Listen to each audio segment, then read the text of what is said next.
Hello everyone, welcome to the channel. This video is going to be very important one and mainly exam के बिल्कुल पहले बहुत important होने वाला है, क्योंकि इस वीडियो में I am going to cover all the important formula results theorems for PSC 301, that is differential calculus, and जो कि एग्ज़ाम के पहले रिवीजन करने में बहुत ज़्यादा हेल्प करे. So without wasting further time, let us start the important formula, theorems and results from all the modules of basic 301. So we are starting from the differential equation module. मतलब module थोड़ा सा आगे पीछे है, कोई दिक्कत नहीं. तुम लोग मतलब मैं कोशिश करूँगा टाइम स्टैम्प डाल देने का according to module, so that you can see it accordingly. ठीक है, ओके. तो डिफरेंशियल इक्वेशन हम लोग स्टार्ट करते हैं and mainly I am starting from this part, that is first order differential equation. ये जो है दिस इज़ द मतलब इम्पॉर्टेंट वन जहाँ से चीज़ें जो है स्टार्ट होता है. एंड ये फॉर्म हमें याद रखना है for first order first degree linear differential equation. इसके लिए ये फॉर्म बहुत ही ज़्यादा इंपॉर्टेंट है और ये हमें याद रखना है. dy/dx plus P Y equals to Q, ये हो गया. इसका दूसरा एक और वेरिएंट अवेलेबल है, मतलब यहाँ पे इंडिपेंडेंट वेरिएबल x है. अगर जो वेरिएबल y हुआ तो इंडिपेंडेंट वेरिएबल अगर y हुआ तो इन दैट केस ये उल्टा होगा थोड़ा सा, मतलब सभी को पता ही है. फिर भी मैं थोड़ा सा यहाँ साइड में लिख देता हूँ, that is dx dy plus px plus px equals to Q. ठीक है, ये याद रखना. दिस इज ये जब ये एक मतलब ये दोनों ही फॉर्म है, लेकिन मोस्टली मेनली हमें ये वाला ही मिलता है जहाँ पे the independent variable is x, otherwise this is the form. अब इससे क्या होता है कि इससे हमें इंटीग्रेटिंग फैक्टर निकालना आना चाहिए. मतलब जनरली ये नॉन एग्जैक्ट फॉर्म में ही गिवन होता है एग्जाम में, और उस नॉन एग्जैक्ट को एग्जैक्ट में कन्वर्ट करने के लिए ये रहा integrating factor e to the power integration p dx, जिससे हमें दोनों साइड मल्टीप्लाई करके फिर इंटीग्रेशन करना होता है. तो मैं बोलता हूँ कि इंटीग्रेटिंग फैक्टर निकालने के बाद डायरेक्टली ये वाला स्टेप लिख दिया करो एंड उसी से ही डायरेक्टली कैलकुलेशन करके अपना वैल्यू निकाल लिया करो. By the way PDF already uploaded है एंड कहाँ पे मिलेगा उसका लिंक डिस्क्रिप्शन में है. उसमें वैसे वेबसाइट में ऑलरेडी अपलोड मैंने कर दिया है ऑलरेडी, मतलब 4-5 दिन पहले ये कर दिया था, तो देख सकते हो अपने अकॉर्डिंग. लिंक डिस्क्रिप्शन में मिल जाएगा इस वीडियो के. नेक्स्ट है बर्नौलीज इक्वेशन. ये एक स्पेशल फॉर्म है जो कि लीनियर नहीं है, लेकिन इसको लीनियर में कन्वर्ट करके हम इसको सॉल्व करते हैं, मतलब एग्जैक्ट लीनियर में कन्वर्ट करके हम इसको सॉल्व करते हैं. तो उसके लिए जो करना होता है, ये राइट हैंड साइड में यहाँ पे ये जो क्यू के साथ ये जो वाई वाला पोर्शन जो हमें दिख रहा है, इससे हमें इसको हमें हटाना होता है. तो इसीलिए देखो यहाँ पे लिखा है कि y to the power n से पूरा इक्वेशन को डिवाइड कर दो, या फिर y to the power -n से पूरा मल्टीप्लाई करके फिर इसको सॉल्व करो. नेक्स्ट है, और ये सभी जो पोर्शन अभी मैं बोल रहा हूँ, इन सभी पोर्शन से बहुत सारा क्वेश्चंस बिल्कुल सॉल्व है यूट्यूब में ही एब्सोल्युटली फ्री, तो उसको भी ज़रूर देख सकते हो प्रैक्टिस के लिए. नेक्स्ट है एग्जैक्ट डिफरेंशियल इक्वेशन, जो कि सबसे ज़्यादा इंपॉर्टेंट है पेपर में, जिससे एटलीस्ट 5 मार्क्स का क्वेश्चन हमें देखने को मिलता है. और इससे किस टाइप का क्वेश्चन देखने को मिलता है, पहले तो ये एग्जैक्ट है कि नहीं वो चेक करना हमें आना चाहिए. ये 1 मार्क के लिए दिख जाता है, that is del m del y equals to del n del x. ये फॉर्मूला पता होना चाहिए. अगर ये इक्वल हो रहा है दोनों देन एग्जैक्ट है, अगर नहीं हो रहा है देन नॉन एग्जैक्ट है. तो नॉन एग्जैक्ट को फिर हम लोग एग्जैक्ट में कन्वर्ट करके सॉल्व करते हैं, और वो कन्वर्ट करके सॉल्व करने के लिए ऑलरेडी एक इंटीग्रेटिंग फैक्टर का फॉर्मेट हम लोगों ने ऊपर देखा था, और भी 4-5 फॉर्म्स है वो मैं यहाँ पे दिखा देता हूँ. एक है ये वाला, that is 1/mx plus ny. ये हम कब करते हैं, अगर m एंड n दोनों ही होमोजेनियस टाइप ऑफ फंक्शन हो and mx plus ny not equals to 0 हो, तब जाके ये जो है एक इंटीग्रेटिंग फैक्टर बनता है 1/mx प्लस ny. दूसरा नेक्स्ट, अगर जो इक्वेशन डिफरेंशियल इक्वेशन क्वेश्चन में गिवन है उसका फॉर्म ये हुआ तो, एंड 1/mx माइनस ny अगर मतलब अगर mx minus ny non zero हुआ तो, ध्यान रखना इसमें माइनस है, लास्ट वाला में प्लस था, ध्यान रखना. तो फिर 1/mx माइनस ny एक इंटीग्रेटिंग फैक्टर होता है. और यहाँ पे ध्यान देना, ये जो डिफरेंशियल इक्वेशन है dx के साथ जो मल्टीप्लाइड रहेगा वहाँ पे एक y हमें दिखना चाहिए, और जो फंक्शन है वो in terms of x into y होना चाहिए. फॉर एग्जांपल ये हो गया मान लो 2xy प्लस x² y², इसके साथ हो गया y मल्टीप्लाइड इंटू dx, अगर इस फॉर्मेट में जहाँ पे xy दोनों एक साथ है मल्टीप्लाइड है. तीसरा नंबर 3, और जनरली जब हम इंटीग्रेटिंग फैक्टर चेक करते हैं फॉर एनी नॉन एग्जैक्ट, तब हम लोग ये फर्स्ट से स्टार्ट कर रहे हैं, अगर नहीं हो रहा तो सेकंड, अगर नहीं हो रहा देन 3 और 4 में से कोई भी एक। 3 और 4 को हमें पैरेलली चेक करना होता है, क्योंकि अनटिल अनलेस हम लोग इसको मतलब इस चीज़ का वैल्यू हम लोग नहीं कैलकुलेट करते हैं ना, तब तक हमें पता नहीं चलता कि 3 चलेगा या 4 चलेगा उसमें। और वो क्या है, that is del M del Y minus del M del X by N. अगर ये सोलली एग्जैक्टली सिर्फ एक्स का फंक्शन आएगा तो e⁻ integration F X D X integrating factor बनेगा। अदरवाइज अगर ये सोलली वाई का फंक्शन बनेगा तो फिर इंटीग्रेटिंग फैक्टर बनेगा e⁻ minus G Y D Y, integration minus G Y D Y. तो ध्यान रखना एक माइनस का फर्क है इसमें, जब x का फंक्शन होगा तब उसमें कोई माइनस साइन दिखना नहीं चाहिए, y आएगा तो उसमें एक माइनस साइन दिखना चाहिए ऊपर e के पावर में। चलो चलते हैं नेक्स्ट में, that is differential equation of first order and higher degree. इसमें कुछ कैटेगरीज है, that is solvable for P X Y and Clairaut's. तो जिनमें से क्लैरूट्स सबसे ज़्यादा इंपॉर्टेंट है, एटलीस्ट एक 5 मार्क्स का क्वेश्चन डेफिनेटली एक्सपेक्ट कर सकते हो फ्रॉम क्लैरूट्स इक्वेशन। दूसरा जो इंपॉर्टेंट है, मतलब सेकेंड इंपॉर्टेंट बोल सकते हो, that is the first one solvable for P.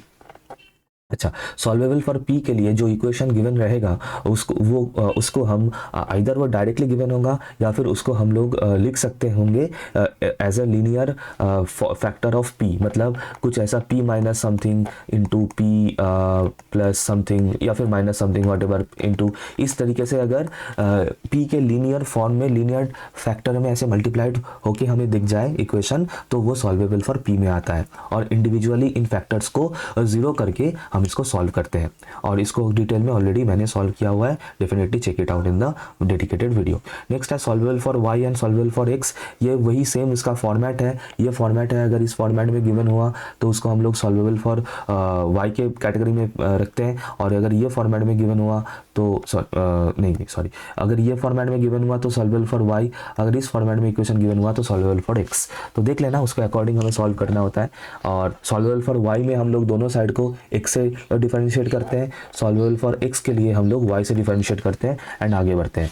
Okay, next जो सबसे ज़्यादा important that I have said, that is Clairaut's form या फिर क्लैरूट्स इक्वेशन। तो पहले तो क्लैरूट्स का फॉर्म याद रखना, दैट इज अगर गिवन डिफरेंशियल इक्वेशन डायरेक्टली इस फॉर्म में गिवन है, that is y equals to p x plus f p, that is function of p, या फिर अगर हम उसको रिड्यूस कर सकते हैं इस फॉर्म में तो वो क्लैरूट्स इक्वेशन बनेगा। और फिर उसके बाद सॉल्यूशन का जो प्रोसीड्यूर बनता है, दोनों साइड को हमें डिफरेंशिएट करना होता है विथ रिस्पेक्ट टू एक्स। तो उससे क्या होता है कि एक dp dx दोनों साइड से कैंसिल आउट होता है, फिर उसके बाद कॉमन लेके कुछ इस तरीके का हमें एक फॉर्मेट मिलता है, एक फॉर्म मिलता है, हमेशा मिलेगा क्लैरूट्स में एग्जैक्टली इस टाइप का, जहाँ से इंडिविजुअली dp dx को जीरो करके p इक्वल्स टू सी मिलेगा, और जिससे हमें जनरल सॉल्यूशन मिलेगा, और जो दूसरा फैक्टर है, जो ये वाला फैक्टर है, इससे हमें मिलेगा सिंगुलर सॉल्यूशन,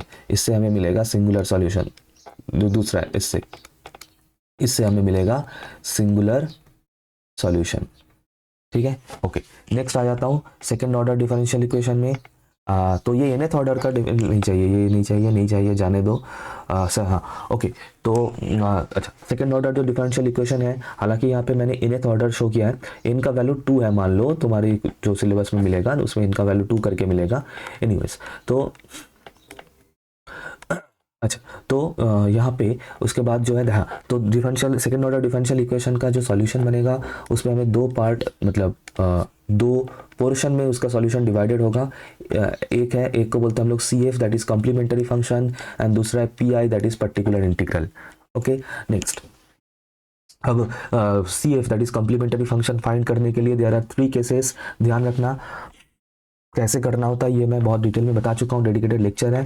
तो उसमें हमें जो इक्वेशन गिवन है पहले उसको होमोजेनियस में कन्वर्ट कर लेना होता है, राइट हैंड साइड को जीरो करके, फिर y equals to e⁻mx put करना होता है, and so basically d2y dx2 को m स्क्वायर से, dy dx को m से, एंड y को 1 से रिप्लेस कर देना होता है। उससे जो एक इक्वेशन मिलता है उसको हम लोग ऑक्सिलरी इक्वेशन बोलते हैं। वो ऑक्सिलरी इक्वेशन से ही तुम्हें m का वैल्यू मिलेगा। ठीक है, क्या रिप्लेस करना होता है मैंने बताया, दैट इज d2y dx2 को रिप्लेस करना होगा m स्क्वायर से, dy dx को रिप्लेस करना होगा m से, एंड y को रिप्लेस करना होगा 1 से। That's it. ठीक है, तो इससे ये करने से जो ऑक्सिलरी इक्वेशन मिलेगा, दैट इज m का एक क्वाड्रेटिक इक्वेशन मिलेगा। एम का एक क्वाड्रेटिक इक्वेशन मिलेगा, उसको सॉल्व करने से 3 केसेस हो सकता है। दैट इज अगर उस मतलब क्वाड्रेटिक इक्वेशन का तीनों 2 रूट आएगा, वो 2 रूट्स अगर रियल एंड अनइक्वल हुआ, एक ये केस हो सकता है, एक ये हो सकता है कि अगर ये हो रहा है तो हाँ, मैंने यहाँ पे सी एफ ही नहीं लिखा, तो ये हो रहा है तो जो सी एफ होगा that will B of this form, that is c1 e to the power m1x plus c2 e to the power m2x। अच्छा, अगर रियल हुआ लेकिन इक्वल हुआ तो जो सी एफ बनेगा that is c1 plus c2x into e to the power mx। और अगर कॉम्प्लेक्स कॉन्जुगेट हुआ तो जो सी एफ बनेगा that is e to the power alpha x c1 sign beta x plus c2 cos beta x. यहाँ पे ये जो c1 से c2 है आर आर्बिट्ररी कॉन्स्टेंट्स, एंड ये जो लास्ट केस है इसमें c1 c2 इंटरचेंजेबल है। ऐसा नहीं है कि साइन के साथ c1 रखना है, कॉस के साथ c2 रखना है, ऐसा बिल्कुल नहीं है, जिसके साथ भी चाहो जो रख सकते हो, कोई प्रॉब्लम नहीं है। नेक्स्ट है particular integral. Particular integral basically depend करता है जो राइट हैंड साइड है इक्वेशन का, ये जो आर है इसके ऊपर, आर का जो डिफरेंट टाइप्स हो सकता है, एक्सपोनेंशियल फंक्शन हो सकता है, पॉलिनोमियल हो सकता है, combination of exponential and polynomial हो सकता है, जो ज़्यादा से ज़्यादा देखने को मिलता है हमें, ट्रिगोनोमेट्रिक फंक्शन ज़्यादा से ज़्यादा देखने को मिलता है हमें, या फिर सब कुछ मिला के ट्रांसेंडेंटल, मतलब मान लो कुछ इस तरीके का x square into two the power 3x into sine x, ये हो गया राइट हैंड साइड, तो इसको बोलते हैं ट्रांसेंडेंटल। सब कुछ मिला जुला के अगर कुछ मिला तो बना तो ठीक है। ओके, तो यहाँ पे डिफरेंट टाइप के लिए डिफरेंट स्ट्रैटेजी है सॉल्व करने का, और जो मैंने बहुत डिटेल में वीडियो में बताया है, यहाँ पे मैं इसको डेफिनेटली एक्सप्लेन करने के लिए क्वेश्चन चाहिए होगा, अदरवाइज यहाँ पे जो चीज़ें लिखा हुआ है एक बार ज़रूर देख सकते हो, वीडियो से वेरीफाई करते हुए चलना, समझने में आसानी हो जाएगा। नेक्स्ट है method of variation parameter. Method of variation of parameter में पहले तो रॉन्स्कियन का कैलकुलेशन हमें पता होना चाहिए। कभी कभी छोटा क्वेश्चन देखने को मिल जाता है डेडिकेटेडली फ्रॉम रॉन्स्कियन। रॉन्स्कियन कैसे डिफाइंड है, मान लो ये जो सेकेंड ऑर्डर डिफरेंशियल इक्वेशन है इसका 2 सॉल्यूशन है y1 एंड y2, और ये y1 एंड y2 का एक पिक्चर तुम्हें सॉरी नाक बंद है मेरा, ये पिक्चर मिल जाएगा कहाँ से, कॉम्प्लीमेंट्री फंक्शन से। c1 के साथ जो मल्टीप्लाइड रहता है कॉम्प्लीमेंट्री फंक्शन में वो y1 ले सकते हो, c2 के साथ जो मल्टीप्लाइड रहता है उसको y2 ले सकते हो, तो उससे तुम्हें अपना पी बना सकते हो वहाँ से, दैट इज पर्टिकुलर इंटीग्रल का जो फॉर्मेट वो बन जाएगा, that is ux into y1 plus vx into y2, जहाँ पे u एंड v और फंक्शंस ऑफ x। अच्छा, अब ये y1 एंड y2 से तुम अपना रॉन्स्कियन निकाल सकते हो।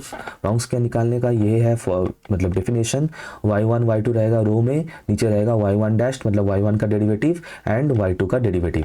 तो MVP that is method of variation parameter use करने के लिए बहुत ज़रूरी है कि रॉन्स्कियन का वैल्यू नॉन जीरो हो, तब जाके क्या होता है y1 and y2 linearly independent होता है। Until and unless they are linearly independent हम लोग ये ux एंड vx कैलकुलेट नहीं कर सकते, that is method of variation of parameter हम लोग यूज़ नहीं कर सकते।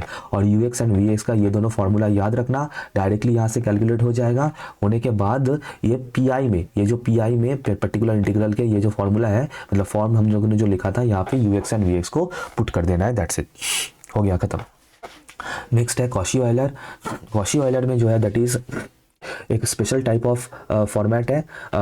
यहाँ पे क्या देखने को मिलेगा, यहाँ पे हमें जनरली बाकी का जो भी फॉर्म क्वेश्चंस हैं वहाँ पे हमें कांस्टेंट कोएफिशिएंट देखने को मिलेगा, दैट इज d2/dx2 या फिर dy/dx के सामने हमें केवल सिर्फ कांस्टेंट टर्म नंबर देखने को मिलेगा। लेकिन ये कॉशी ऑयलर इक्वेशन एक स्पेशल फॉर्म है जहाँ पे हमें d2/dx2 के सामने x2, dy/dx के सामने x, या फिर x का कोई लीनियर टर्म या फिर x का कोई क्वाड्रेटिक टर्म d2/dx2 के सामने, ये सब हमें देखने को मिलेगा। तो कॉशी ऑयलर के लिए बस इतना याद रखना है, सॉल्यूशन को स्टार्ट करने के लिए एक ट्रांसफॉर्मेशन लेना होता है, and that is x equals to e to the power t, जो कि यहाँ पे लिखा हुआ है, और इसको अगर डिफरेंशिएट कर लोगे तो मिलेगा t इक्वल्स टू दोनों साइड में अगर लॉग ले लोगे तो यहाँ से तुम्हें मिल जाएगा t equals to log x। तो यही ट्रांसफॉर्मेशन है जिससे हमें कॉशी ऑयलर को सॉल्व करना होता है। सो डेफिनेटली ये पता होना चाहिए। हो गया, डन। चलो नेक्स्ट चलते हैं, सॉरी मल्टीपल इंटीग्रल में। ओके, सो मल्टीपल इंटीग्रल से we have to remember the form, double integral से स्टार्ट कर रहे हैं, तो डबल इंटीग्रेशन का फॉर्म याद रखना, और याद रखना कि हम इसको इंटीग्रेट करने के लिए हमें वो आर रीजियन हमें ड्रॉ करना आना चाहिए, जो कि क्वेश्चन में जिसका हिंट रहेगा डायरेक्टली इनडायरेक्टली वो गिवन रहेगा, उसको समझ के ये आर रीजियन हम लोग को अगर ड्रॉ कर ले, क्योंकि इसी के अंदर हमें इंटीग्रेट करना होता है डबल इंटीग्रेशन को, एंड उसी के अकॉर्डिंग हमें यहाँ पे लिमिट्स लगाना होता है। बस याद रखना, अगर विथ रिस्पेक्ट टू वाई पहले इंटीग्रेट कर रहे हो तो फिर वाई एक्सिस के पैरेलल एक ऐसे स्ट्रैप ड्रॉ करना होता है, और ये जो स्ट्रैप है इसका जो लोएस्ट पॉइंट है, ये लोएस्ट पॉइंट होगा वाई का लोअर लिमिट, एंड ये जो हाईएस्ट पॉइंट होगा स्ट्रैप का ये होगा वाई का अपर लिमिट। फिर उसके बाद इस स्ट्रैप को बिल्कुल लेफ्ट मोस्ट पॉइंट तक लेके आना है, तो यहाँ से तुम्हें एक्स का लोअर लिमिट मिल जाएगा, और बिल्कुल राइट मोस्ट पॉइंट पे लेके जाना है, और यहाँ पे जो भी एक्स का वैल्यू होगा वो हो जाएगा एक्स का अपर लिमिट। वाई का लिमिट हम लोग डाउन टू अप डायरेक्शन में लेते हैं, और एक्स का लिमिट हम लोग लेफ्ट टू राइट डायरेक्शन में लेते हैं, इसको याद रखना, ठीक है। उल्टा भी कर सकते हो, दैट इज पहले एक्स कर सकते हो फिर वाई, और उसके अकॉर्डिंग तुम्हें अपना स्ट्रैप ड्रॉ करना होगा। इन दैट केस स्ट्रैप जो होगा that will be parallel to x axis, क्योंकि हम लोग विथ रिस्पेक्ट टू एक्स पहले इंटीग्रेट कर रहे हैं, and accordingly the limits we have to take, ठीक है। अच्छा, नेक्स्ट जो इंपॉर्टेंट है, हालांकि लास्ट ईयर के पेपर में क्वेश्चन देखने को मिला था फ्रॉम चेंज ऑफ वेरिएबल, इस बार चेंज ऑफ ऑर्डर थोड़ा सा इंपॉर्टेंट लग रहा है। एनीवेज, तो चेंज ऑफ वेरिएबल का ये फॉर्मेट हमें याद रखना होता है, क्योंकि इसमें क्या करना होगा कि suppose question x and y में गिवन हो और एक ट्रांसफॉर्मेशन गिवन होगा, मान लो u equals to x plus y and v equals to x into y, इस टाइप का कुछ ट्रांसफॉर्मेशन गिवन होगा, तो हमें पूरा सिस्टम को हमें यूवी में कन्वर्ट करके ही उसको सॉल्व करना होगा, और वो कन्वर्शन के लिए जो जो चीज़ें हमें चाहिए, दैट इज़ ये जैकोबियन हमें निकालना आना चाहिए, ये याद रखना, ये जो बॉक्स है इसको हमें याद रखना है। तो इसी के मदद से ही हम क्या है कि एक्स वाई को पूरा यूवी में कन्वर्ट करके चेंज ऑफ वेरिएबल करके हम इसको सॉल्व कर सकते हैं। तो उसके लिए पहले तो function f x y function को पूरा जी यू वी फंक्शन में कन्वर्ट करना होगा, then d x d y के जगह पे आएगा डी यू डी वी आएगा, एंड उसके साथ साथ ये जो डिटर्मिनेंट है, दैट इज सॉरी, ये जो जैकोबियन है वो भी हमें यहाँ पे डालना होगा to convert the system from x y to u v completely, that's it, ठीक है। आ जाओ नेक्स्ट चलते हैं। हाँ, ये आगे, अच्छा ये ट्रिपल इंटीग्रल होगा, सॉरी ये ट्रिपल इंटीग्रल होगा, ठीक है, और यहाँ पे एफ एक्स वाई जेड होगा, ठीक है। ये तो तुम लोग देखने से ही समझ गए होंगे। अच्छा, तो यहाँ पे ट्रिपल इंटीग्रेशन अगर आ रहा है तो इसमें भी सेम, पहले z फिर x फिर y, या फिर अपने अकॉर्डिंग आगे पीछे कर सकते हो, लिमिट्स उसके अकॉर्डिंग लेना, दैट इज अगर पहले z के रिस्पेक्ट में कर रहे हो तो z का लिमिट पहले देखना चाहिए, फिर उसके बाद अगर y के रिस्पेक्ट में हो रहा है, देखो जब z का लिमिट ले रहे हो तो इन 99% ऑफ केसेस जो भी upper limit and lower limit होगा वहाँ पे x एंड y का फंक्शन देखने को मिलेगा। हो गया खत्म। अच्छा, फिर उसके बाद जब y का लिमिट ले रहे हो तब क्योंकि z ऑलरेडी हो चुका है तो बचा क्या x, तो y के लिमिट में नीचे एंड ऊपर x का फंक्शन देखने को मिलेगा।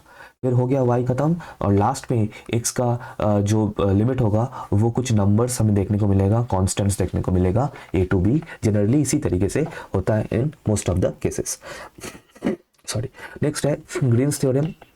तो मैं तो ये बताना चाहूँगा यहाँ से that is Green's theorem, Gauss divergence and Stokes theorem का ये डेफिनेशंस बहुत अच्छे से पढ़ के जाओ, क्योंकि क्वेश्चंस में ऐसे देखने को मिलता है कि state Green's theorem, state Gauss divergence theorem etcetera, तो इसलिए इन डेफिनेशंस को पढ़ना बहुत ज़रूरी है। फिर उसके बाद क्वेश्चन सॉल्व करना तो है ही मतलब, लेकिन अगर क्वेश्चन प्रॉब्लम हो रहा है, समझ में नहीं आ रहा है, whatever is the case, तो in that case I will suggest कि एटलीस्ट पहले स्टेटमेंट्स अच्छे से पढ़ लो तीनों थ्योरम का।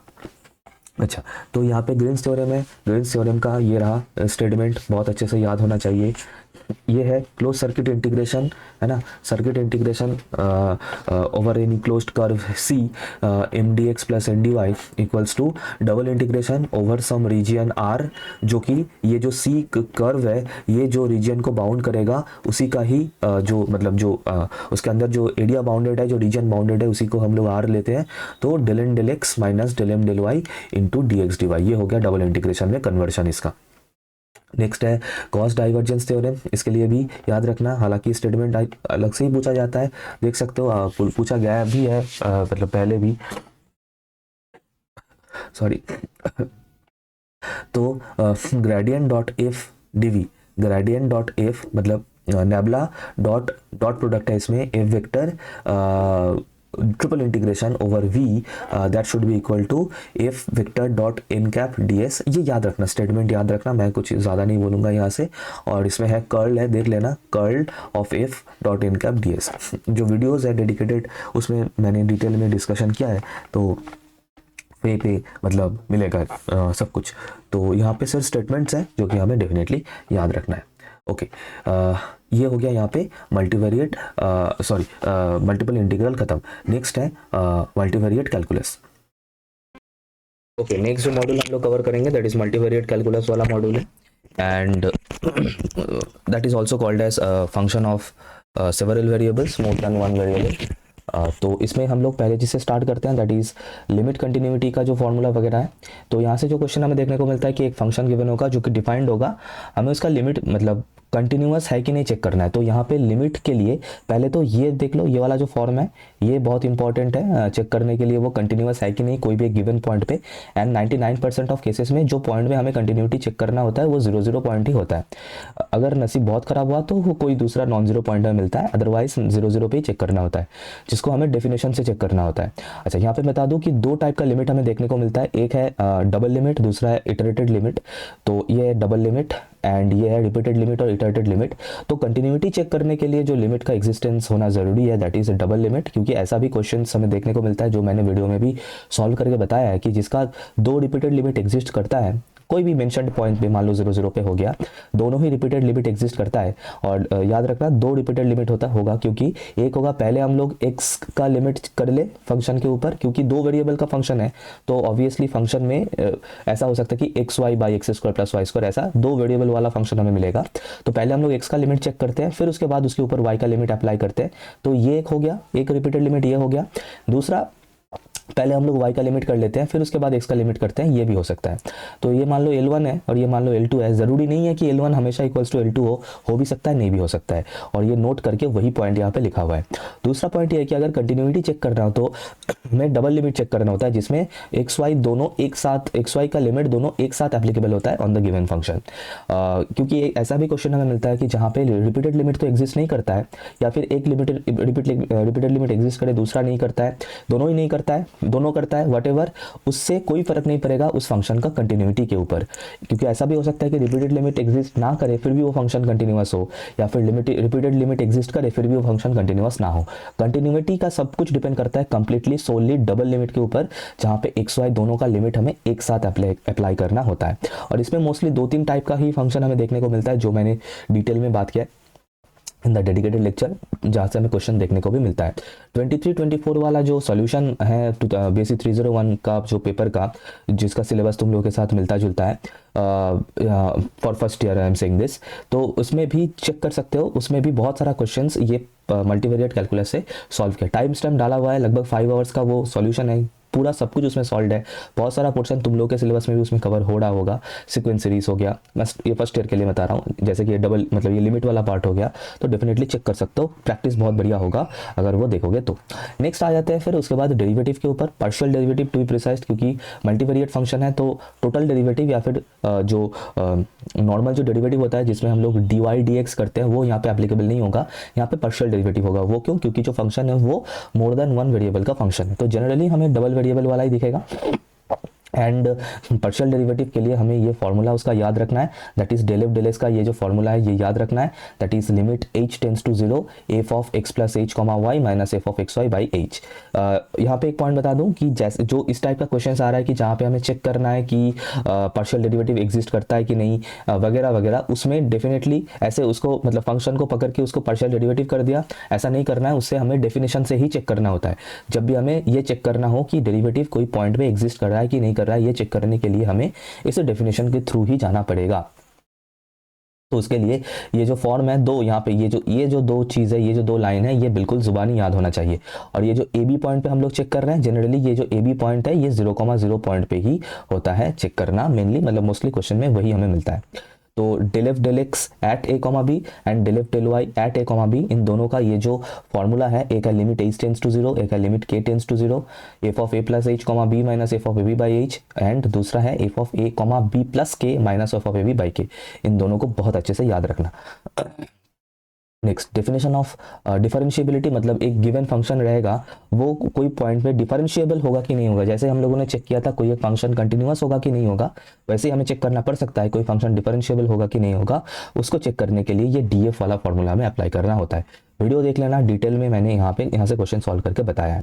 फिर हम लोग आ जाते हैं कि हायर ऑर्डर पार्शियल डेरिवेटिव, मतलब सेकंड ऑर्डर पार्शियल डेरिवेटिव में, तो इसमें भी वही है दो, मतलब मोस्टली ऐसा क्वेश्चन हमें देखने को मिलता है कि del two f del x two at 0 का इसका हमें वैल्यू अगर चेक करना हो, तो वही मैं बता रहा हूँ कि हमें जनरली डेफिनेशन से ही जाना है, दैट इज ये लिमिट यूज़ करके ही उसको करना है। तो यहाँ पे जो फार्मूलाज है, मैंने फार्मूलाज नहीं, फार्मूला तो खुद ही प्लूरल है, तो यहाँ तो फार्मूला जो है जितना भी है, जैसे कि second order partial derivative with respect to x हो गया, second order partial derivative with respect to y हो गया, del two f del x del y, मतलब पहले with respect to y then with respect to x, इसका जो formula वगैरह हो गया, यहाँ पे सब formula in terms of limit मैंने यहाँ पे मेंशन कर दिया है, जिनसे रिलेटेड क्वेश्चन भी मैंने सॉल्व करवाया है। तो इन फॉर्मूला को बहुत अच्छे तरीके से रिवाइज कर लेना। ज़्यादा डिटेल में नहीं जा रहा हूँ क्योंकि बेसिक सा फॉर्मूला है, एक बार देख लेना। नेक्स्ट है चेन रूल। देखो सिलेबस में ये सब टॉपिक्स जो है वो डेडिकेटेडली लिखा नहीं है कि है, लेकिन है, क्योंकि नॉट ओनली यहाँ से हमें क्वेश्चन देखने को मिलता है, बट ऑल्सो जो आगे का चैप्टर्स है उनमें सॉल्व करने में हमें चेन रूल को अप्लाई करना होता है, और बहुत सारे जगह पे हम चेन रूल अप्लाई करते रहते हैं।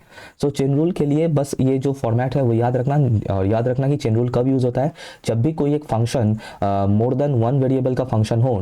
मान लो कि एफ एक फंक्शन है जो कि यू का फंक्शन है, जहाँ पे यू इटसेल्फ एक फंक्शन है एक्स का या फिर वाई का या फिर एक्स वाई दोनों का, कुछ इस तरीके से, तब जाके हमें चेन रूल लगाना होता है। मतलब मान लो मुझे डेल एफ डेल एक्स निकालना है, क्योंकि एफ डायरेक्टली एक्स का फंक्शन नहीं है, एफ फंक्शन है पहले यू का और यू फंक्शन है एक्स का, तो मैं ऐसे एफ को डायरेक्टली एक्स के रिस्पेक्ट में पार्शियल डेरिवेटिव नहीं कर सकता हूँ। तो मुझे यहाँ पे चेन रूल लगाना होगा, और वो कैसे, पहले मुझे एफ को पार्शियल डेरिवेटिव करना होगा यू के रिस्पेक्ट में, और इस यू को पार्शियल डेरिवेटिव करना होगा एक्स के रिस्पेक्ट में, तब जाके इसका कुछ मीनिंग बनेगा। ठीक है, तो ये होता है चेन रूल का फंडा। ओके, तो इस तरीके से चेन रूल का जो मतलब 2 3 4 मतलब कैटेगरीज हो सकता है डिफरेंट, वो यहाँ पे मेंशन्ड है। सॉरी। तो यहाँ पे जो मैं बता रहा था कि डिफरेंट केसेस हो सकता है, accordingly we have to form the chain rule का जो फॉर्मूला होगा वो। जैसे कि अगर यहाँ पे u है जो सिंगल एक x का फंक्शन है, तो कुछ इस तरीके से हम इसको डिफाइन करेंगे। सिंगल अगर y का फंक्शन है तो कुछ ऐसा बनेगा। अब मान लो कि f जो है वो 2 वेरिएबल का फंक्शन है u and v, and u and v itself 2 variable का फंक्शन है x and y।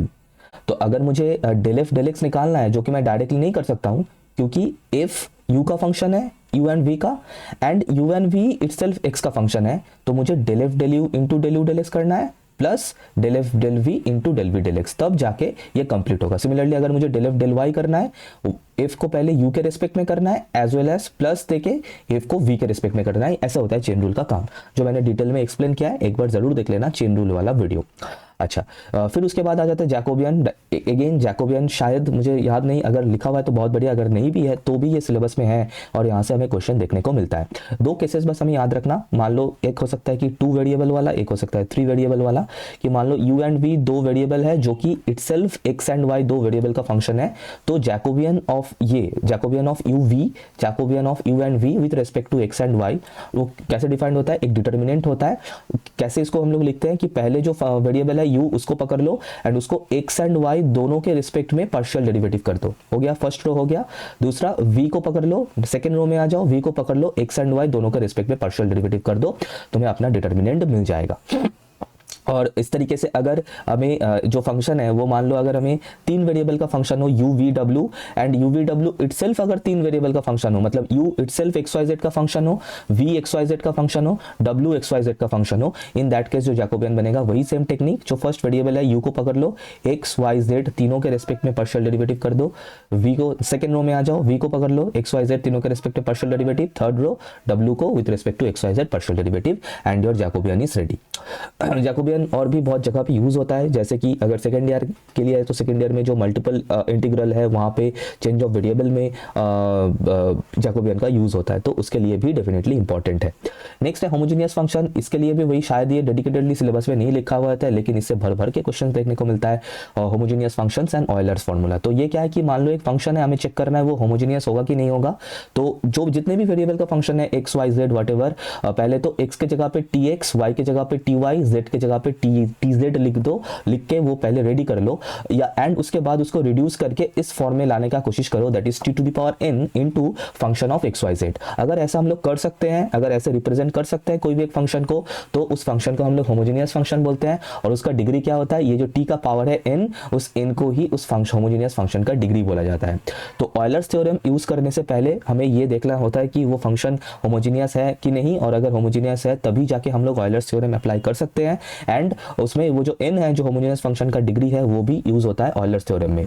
Euler's theorem का दो वर्जन हमें देखने को मिलता है, एक है फर्स्ट ऑर्डर, एक है सेकंड ऑर्डर। फर्स्ट ऑर्डर जो ऑयलर्स थ्योरम है, मान लो एक फंक्शन है f जो कि 3 वेरिएबल एक्स वाई जेड का फंक्शन है और एक होमोजीनियस फंक्शन है विद डिग्री n, तो उसका जो स्टेटमेंट बनता है ऑयलर्स थ्योरम का, that is x del f del x plus y del f del y plus z del f del z equals to n into the function. अब मान लो f सिर्फ दो वेरिएबल का फंक्शन है x and y, तो ये z वाला term नहीं होगा, ऑब्वियसली z वाला टर्म नहीं होगा, तो ये बनेगा। सर एक कमेंट मुझे मिला था कि सर कैसे पता करें कि ये ऑयलर्स का क्वेश्चन है और ऑयलर लगाना है, तो मैं यहाँ पे एक चीट बता देता हूँ, दैट इज अगर क्वेश्चन में ये एक्सप्रेशन दिख जाए लेफ्ट हैंड साइड में, अगर ये वाला एक्सप्रेशन दिख जाए x into del u del x plus y into del u del y, x into del z del x, y into del z del y, ये वाला दिख जाए तो एकदम तुरंत पकड़ लो कि ये 99% ऑयलर्स का क्वेश्चन है, ऑयलर्स से ही बनेगा।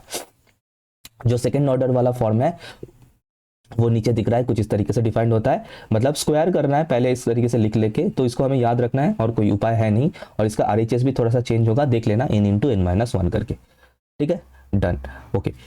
नेक्स्ट, अच्छा नेक्स्ट ये है एक्चुअली ये जो एक पार्ट है दैट इज टोटल डेरिवेटिव करके। टोटल डेरिवेटिव में ज्यादा क्वेश्चंस हमें देखने को नहीं मिलता है एक्चुअली।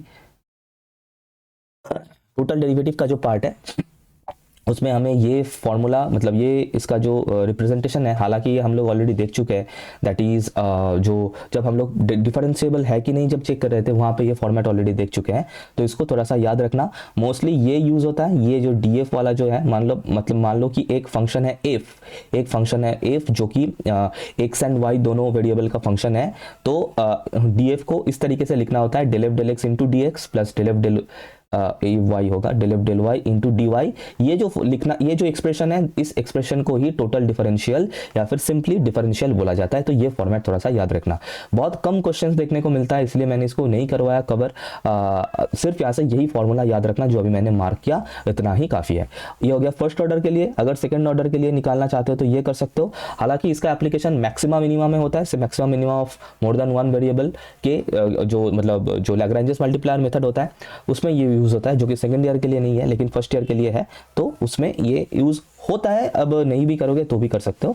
और लैग्रेंजेस मल्टीप्लायर वाला बहुत सारा क्वेश्चंस जो पीवाईक्यू कोर्स मैंने बताया, उस पीवाईक्यू में 2-3 क्वेश्चंस मैंने उसमें सॉल्व करके बताया है, तो देख सकते हो इफ यू वांट। नेक्स्ट है जो मैं बता रहा था मैक्सिमम मिनिमा ऑफ, ध्यान रखना ये मोर देन वन वेरिएबल है, ठीक है। जो पहले था that was of single variable, ये है more than one variable. X y दो वेरिएबल है, दो इंडिपेंडेंट वेरिएबल है, एक फंक्शन एफ, और हमें चेक करना है कि मैक्सिमा एग्जिस्ट करता है, मिनिमा एग्जिस्ट करता है, व्हाट इज द सिनेरियो। तो उसके लिए जो टेक्निक होता है, पहले तो ये कुछ चीजें निकाल लेना होता है, दैट इज, और टेबल बना के मैंने सॉल्व करने का दिखाया वीडियो में, एक बार जरूर देख लेना, बेहतरीन तरीके से मैंने वहां पे सॉल्व किया है, और उस फॉर्मेट से अगर याद रखोगे तो कभी भूलने का कोई चांसेस ही नहीं है। ओके, तो उसके लिए कुछ चीजें निकालना होता है शुरू में, जैसे कि फर्स्ट ऑर्डर पर एफ एक्स हो गया, एफ एक्स एक्स हो गया, एफ वाई हो गया, एफ वाई वाई हो गया एंड एफ एक्स वाई हो गया।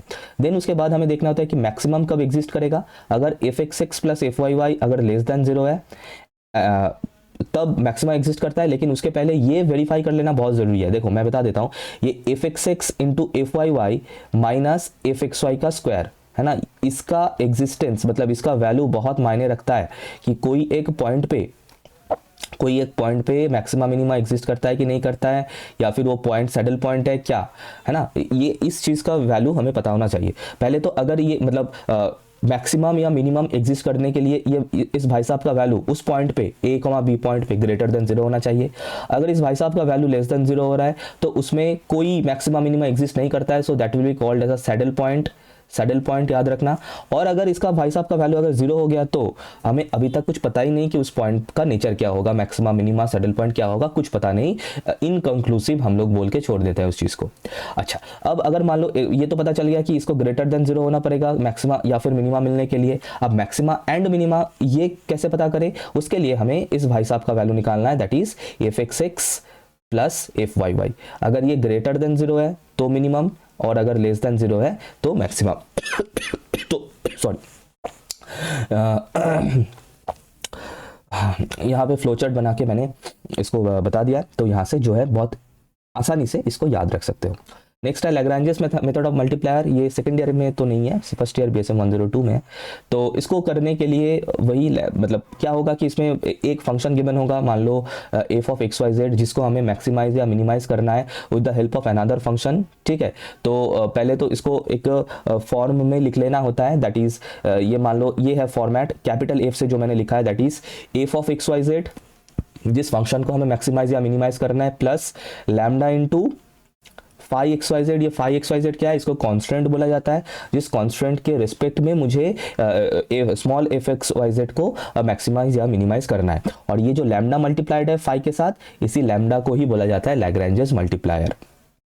ठीक है, तो प्रोसीड्योर क्या रहता है, वही मतलब del F del x del F del y del F del z इनको 0 करना होता है, और पाई XYZ तो ऑलरेडी 0 होता ही है, मतलब जो कांस्टेंट है, फिर उनमें से सॉल्व वगैरह करके लैम्डा का वैल्यू निकालना होता है। एंड लैम्डा का वैल्यू एंड XYZ का वैल्यू, मतलब जिन वैल्यू के लिए क्रिटिकल वैल्यू, जिन वैल्यू के लिए तुम्हें मैक्सिमम या मिनिमम वैल्यू मिलेगा, इनका वैल्यू निकालना होता है। PYQ सॉल्यूशन में मैंने सॉल्व करके बताया है, एक बार देख सकते हो। नेक्स्ट है ग्रेडियंट कर्ल डाइवर्जेंस वाला पार्ट, बहुत इंपॉर्टेंट पार्ट है, यहाँ से हमें बहुत ज़्यादा क्वेश्चन देखने को मिलता है। तो यहाँ से ग्रेडियंट ऑपरेटर का डेफिनेशन बिल्कुल याद होना चाहिए, nabla operator del X I cap into del del x plus J cap into del del Y plus K cap into del del Z, बहुत ज़रूरी है। क्योंकि अगर हमें देखना है कि कोई फंक्शन का ग्रेडियंट, कोई स्केलर फंक्शन का ग्रेडियंट एग्जिस्ट करता है कि नहीं करता है, तो उसके लिए ये होता है उसका फॉर्मेट, जिसके लिए नेबुला ऑपरेटर पता होना चाहिए। अच्छा, फिर उसके बाद डाइवर्जेंस का जो फॉर्मूला है दैट इज, कोई मान लो एक वेक्टर फंक्शन है जिसका डाइवर्जेंस निकालना है, तो उसका जो फॉर्मूला है that is divergence of v, मतलब नेबुला ऑपरेटर के साथ डॉट प्रोडक्ट कर देना है। तो कुछ इस तरीके से जो वो डिफाइंड होगा, nebula operator dot v vector, मतलब जिसका डाइवर्जेंस हमें निकालना है।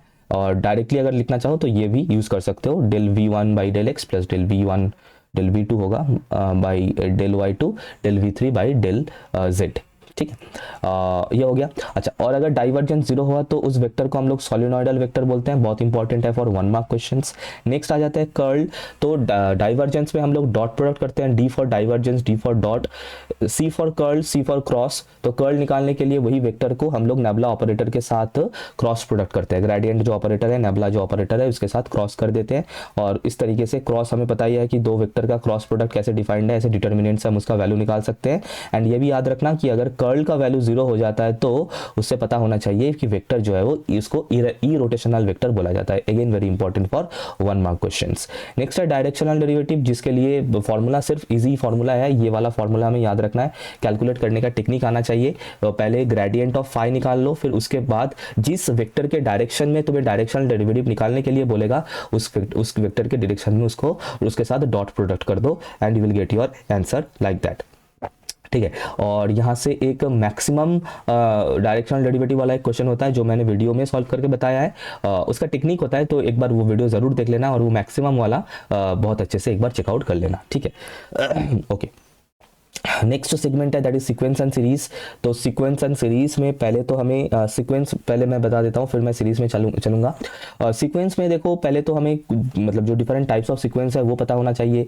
सीक्वेंस का डेफिनेशन हालांकि मैंने यहाँ पे लिखा हुआ है, जो कि सीक्वेंस मतलब बेसिकली एक फंक्शन ही होता है from natural number set to real number set, तो वैसे ये डिफाइंड है। अच्छा, सीक्वेंस हो सकता है बाउंडेड सीक्वेंस, मतलब ऐसा सीक्वेंस, अब बाउंडेड सीक्वेंस में भी दो टाइप हो सकता है, bounded above and bounded below. मतलब ऐसा एक सीक्वेंस, बाउंडेड अबव मतलब ऐसा एक सीक्वेंस जिस सीक्वेंस का हर एक टर्म को एक पर्टिकुलर वैल्यू से कम मिले, कम हो तो उसको बाउंडेड अबव बोलते हैं। सिमिलरली बाउंडेड बिलो मतलब ऐसा एक सीक्वेंस जिनका हर एक टर्म कोई एक पर्टिकुलर वैल्यू से ज़्यादा हो, और एक सीक्वेंस को बाउंडेड सीक्वेंस तब बोलेंगे जब वो सीक्वेंस का सभी एलिमेंट्स एक पर्टिकुलर एलिमेंट से कम हो एंड एक पर्टिकुलर वैल्यू से ज़्यादा हो, मतलब बाउंडेड रहे ऊपर और नीचे से, तो उसको कहते हैं एक बाउंडेड सीक्वेंस। अच्छा, फिर लिमिट ऑफ अ सीक्वेंस जो कि बहुत इंपॉर्टेंट है, जो इस तरीके से बिल्कुल ईजी है, हलवा है, अगर ये एग्जिस्ट करता है, एल वैल्यू अगर हमें मिलता है तो लिमिट एग्जिस्ट करता है, एंड अगर नहीं करता है तो नहीं है। अगर करता है तो उस सीक्वेंस को हम लोग कन्वर्जेंट सीक्वेंस बोलते हैं, अगर नहीं करता है तो उसको डाइवर्जेंट सीक्वेंस बोलते हैं। मतलब बढ़ते बढ़ते सीक्वेंस का जो टर्म्स है उनका वैल्यू बढ़ते बढ़ते प्लस इन्फिनिटी जा रहा है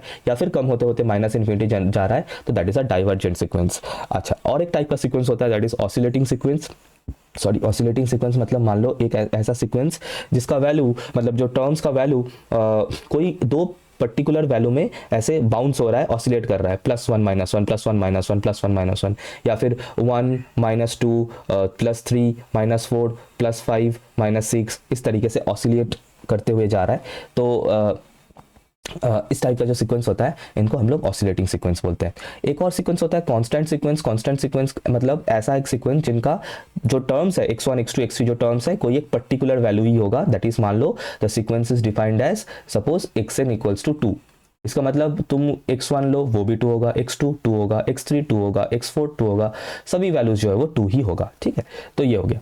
नेक्स्ट है मोनोटोन सीक्वेंस। मोनोटोन सीक्वेंस मतलब मोनोटोनिक दो हो सकता है, दो टाइप का, दैट इज आइदर इंक्रीजिंग और डिक्रीजिंग। मतलब जो नेक्स्ट टर्म है अगर वो आगे वाला टर्म से ज़्यादा है तो वो मोनोटोनिक इंक्रीजिंग सीक्वेंस है, और जो नेक्स्ट टर्म है वो अगर आगे वाले टर्म से छोटा है तो वो डिक्रीजिंग सीक्वेंस है। मतलब टर्म्स अगर बढ़ते हुए जा रहा है तो इंक्रीजिंग है, कम होते हुए जा रहा है तो डिक्रीजिंग है, एज सिंपल एज दैट। अब यहाँ से सीक्वेंस को लेके कुछ इंपॉर्टेंट थ्योरम्स है जिनका प्रूफ्स अगर कर लोगे तो बेहतर है, अगर नहीं करोगे तो इसका रिजल्ट पता होना चाहिए, एंड क्योंकि ये रिजल्ट्स यूज करके ही हमें क्वेश्चन सॉल्व करना होता है। जैसे कि every convergent sequence is bounded. अगर सीक्वेंस कन्वर्जेंट है तो डेफिनेटली वो बाउंडेड होना पड़ेगा, means upper bound and lower bound. और अगर सिर्फ अपर बाउंड है तो वो इंक्रीजिंग सीक्वेंस, मतलब हाँ, तो अगर सीक्वेंस जो है वो इंक्रीजिंग है तो वो बाउंडेड अबव होना पड़ेगा, तब जाके वो कन्वर्जेंट सीक्वेंस होगा, और वो कन्वर्ज कहाँ पे करेगा, वो जो अपर बाउंड है उसी पे जाके कन्वर्ज करेगा। सीक्वेंस अगर डिक्रीजिंग है तो वो बाउंडेड बिलो होना पड़ेगा एंड वो कन्वर्ज करेगा, एंड कन्वर्ज कहाँ पे करेगा, वो जो लोएस्ट वैल्यू है जो लोअर बाउंड है उसी पे जाके कन्वर्ज करेगा। तो इस टाइप का कुछ इंपॉर्टेंस जो है, मतलब ये मैंने मार्क कर दिया, जो हमें यूज करना होता है जनरली क्वेश्चन सॉल्व करने में।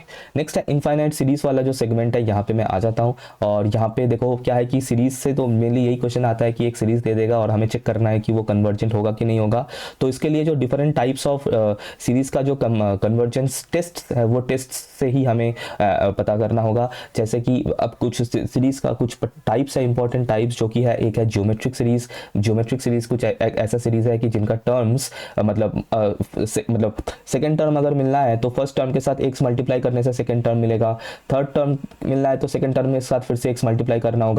एक देखो x मल्टीप्लाई होते हुए जा रहा है जो कि टाइप बनता है ज्योमेट्रिक सीरीज का, और ये जो मतलब जो डिफरेंस तो नहीं बोलूंगा, जो रेशियो है दोनों, इसको हम लोग कॉमन रेशियो बोलते हैं। मतलब वो वैल्यू जिसको मल्टीप्लाई करने से हमें टर्म्स एक के बाद एक टर्म्स मिलता हुआ जाता है उसको हम लोग कॉमन रेशियो बोलते हैं in a case of a geometric series.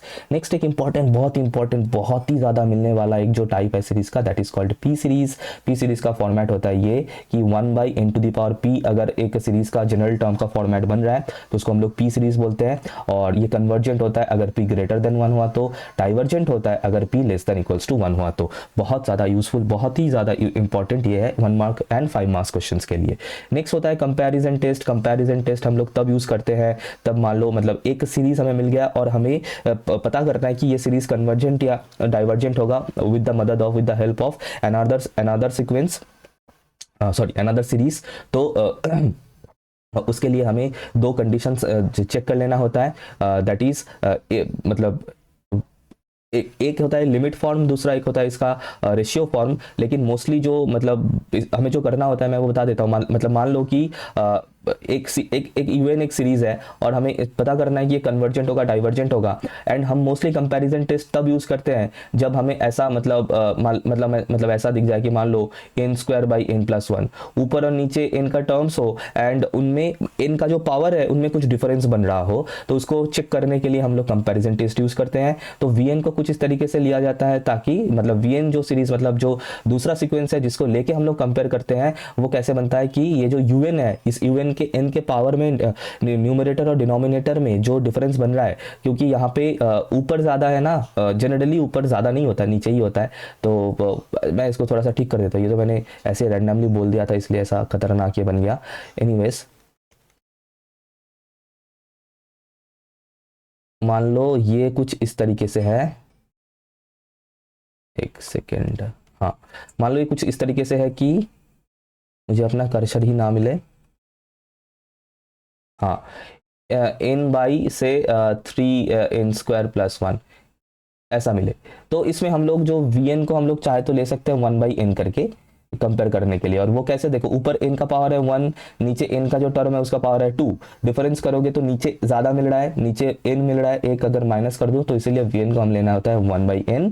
लेकिन इसके साथ साथ एक और चीज़ हमें यहाँ पे कंक्लूड मतलब चेक करना होता है कि limit n tends to infinity un/vn का वैल्यू एक फाइनाइट लिमिटिंग वैल्यू मिल रहा है, 0 मिलेगा तो भी चलेगा, कोई दिक्कत नहीं, बट फाइनाइट लिमिटिंग वैल्यू एक मिलना चाहिए, तब जाके कंपैरिजन टेस्ट एप्लीकेबल होता है। और ये ऐसे एप्लीकेबल होता है कि दोनों सीरीज साथ में कन्वर्ज या साथ में डाइवर्ज करेगा। जैसा कि vn अगर कन्वर्जेंट हो रहा है तो un भी कन्वर्जेंट होगा, एंड vn अगर डाइवर्जेंट हो रहा है तो un भी डाइवर्जेंट होगा। एंड 99.99% ऑफ केसेस में ये जो vn हम लेते हैं कंपेयर करने के लिए, वो एक p सीरीज होता है। और p सीरीज को कैसे चेक करना होता है कि वो कन्वर्जेंट होगा डाइवर्जेंट, वो तो मैं ऑलरेडी बता चुका हूँ, इनका जो पावर है उसी से ही इसको हमें पता करना होता है। नेक्स्ट मैं आ जाता हूँ डी-एलेम्बर्ट्स रेशियो टेस्ट में, जो कि है ये वाला। मोस्टली जैसे ही कोई सीरीज हमें मिलता है चेक करने के लिए, हम लोग फर्स्ट डी-एलेम्बर्ट्स रेशियो टेस्ट के लिए जाते हैं। तो उसके लिए इसका जो ये फॉर्मेट है ये याद रखना, that is limit n tends to infinity un+1/un। और अगर इसका लिमिटिंग वैल्यू l आ रहा है तो अब इस l के ऊपर सब कुछ डिपेंड करता है इसका डाइवर्जेंट या कन्वर्जेंट होना। l अगर लेस देन 1 हुआ तो ये कन्वर्जेंट होगा, l अगर ग्रेटर देन 1 हुआ तो ये डाइवर्जेंट होगा, और अगर l इज इक्वल्स टू 1 हुआ तो इस टेस्ट से हम उसको आंसर नहीं कर सकते हैं, तो हमें कुछ दूसरा टेस्ट में जाना पड़ेगा, जो कि मोस्टली होता है रैबिस टेस्ट, जो नीचे हमें मिलेगा, मैं उसके ऊपर आ रहा हूं बाद में। नेक्स्ट होता है कॉशी रूट टेस्ट, इसका भी सेम लॉजिक है, और ये हम लोग मोस्टली तब यूज करते हैं जो nth टर्म क्वेश्चन में गिवन हो, उसके पावर में हमें n दिखे, है ना। सपोज समथिंग लाइक दिस कि un अगर सपोज ऐसा हो कि n⁻n/n+1 whole to the power n, या फिर समथिंग लाइक दैट, अगर इस तरीके का एक टर्म मिले जहां पे पावर में हमें n दिखे तो हम मोस्टली कॉशी रूट टेस्ट से जाते हैं। और इसके लिए भी सेम है, limit n tends to infinity un to the power 1/n का लिमिटिंग वैल्यू सपोज l है, और ये l अगर लेस देन 1 है तो ये कन्वर्जेंट होगा, और अगर l अगर ग्रेटर देन 1 है तो ये डाइवर्जेंट होगा, और अगर l इक्वल्स टू 1 है तो ये टेस्ट भी फेल कर जाता है। रैबिस टेस्ट शायद, अच्छा रैबिस टेस्ट मैं एक बार देख लेता हूँ, अदरवाइज मैं यहाँ पे बता देता हूँ। रैबिस का जो फॉर्मेट होता है वो यही n इंटू un/un+1 -1 सामने limit n tends to infinity equals to l, ठीक है। l अगर ग्रेटर देन 1 हुआ तो कन्वर्जेंट, लेस देन 1 हुआ तो डाइवर्जेंट, इक्वल्स टू 1 हुआ तो इनकंक्लूसिव, इससे नहीं होता है, लेकिन मोस्टली हो ही जाता है, मतलब ज्यादातर मैक्सिमम रैबिस से हो जाता है अगर रेशियो टेस्ट से नहीं हो रहा है तो। नेक्स्ट है अल्टरनेटिंग सीरीज। अल्टरनेटिंग सीरीज मतलब एक ऐसा सीरीज जिसका टर्म्स जो है प्लस माइनस इस फॉर्मेट में हो, जैसे कि यहाँ पे देख सकते हो एक एग्जाम्पल है इसमें। तो for that we need to use the Leibniz theorem. Leibniz test में क्या करना होता है कि पहले तो इसको जनरल फॉर्म में लिख लो कुछ इस तरीके से, -1 whole to the power n-1 un, इस तरीके से। फिर un का लिमिट, मतलब यहाँ पे 2-3 पॉइंट है। एक तो ये जो un है, ये un सीक्वेंस इंडिविजुअली एक मोनोटोनिक डिक्रीजिंग सीक्वेंस होना पड़ेगा, and n tends to infinity un का वैल्यू, लिमिटिंग वैल्यू 0 होना पड़ेगा, तब जाके हम लोग लिबनिज टेस्ट यूज कर सकते हैं टू चेक कि दिस सीरीज इज कन्वर्जेंट और नॉट। और ये कन्वर्ज करेगा, अगर ये दोनों कंडीशन सेटिस्फाइड हो रहा है तो कन्वर्ज जरूर करेगा। सॉरी, नेक्स्ट है absolutely convergent and conditional convergent वाला पार्ट।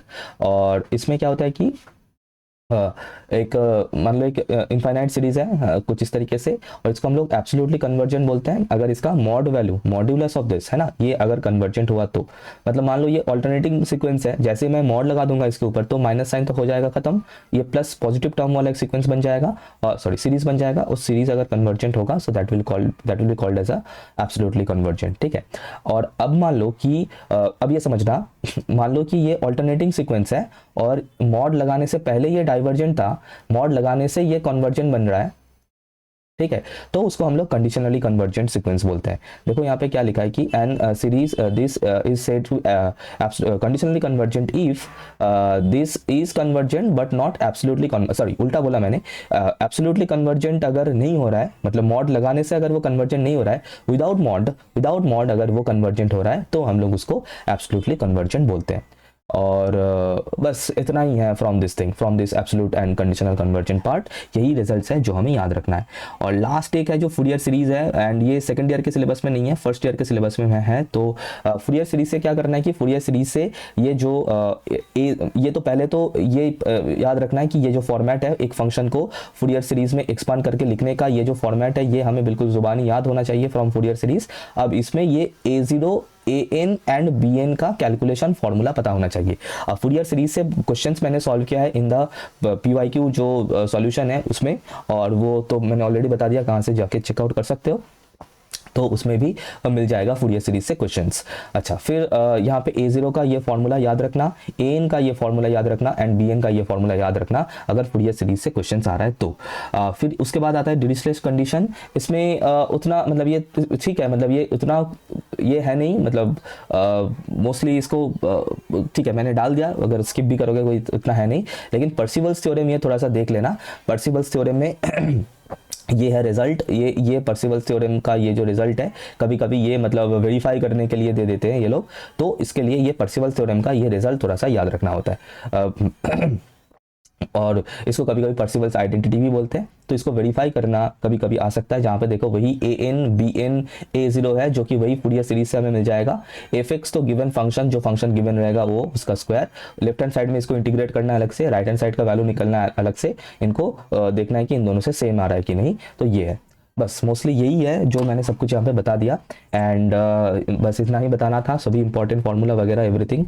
ये क्या हो गया, सॉरी हाँ, आई होप ये पूरा मतलब हेल्प होगा डेफिनेटली, ये जो सब फार्मूला एक साथ हम लोगों ने किया इससे डेफिनेटली हेल्प होगा।